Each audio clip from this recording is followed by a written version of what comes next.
বিশ্বাস করতেন না রে ভাই, আমার মতো পরিশ্রম মনে এই দুনিয়ার কেউ করছে না।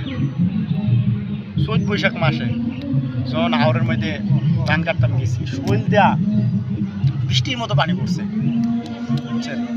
এই বৃষ্টির মতো পানি পড়ছে, এই পানিটা আমার বউ চুলা লেপ পালাইছে। এটাও সম্ভব? হ্যাঁ, এইটাও সম্ভব।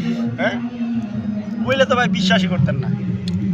আর আমাকে ঘরে খাওয়ানোর যে একটা ইয়া ছিল রে ভাই, আমি আমার আব্বা, আমার আম্মা, আম্মা তো বেশি খাইতে না, আমি আর আমার আব্বা মানে 50 কেজি চাইল মনে হয় 3 দিনও টিকছে না।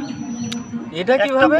হ্যাঁ, 3 দিনও টিকছে না। রহন 50 কেজি চাল মনে একটা পরিবার 1 মাসও শেষ করতে পারে না, আর আমার ঘরে 3 দিন টিকছে না।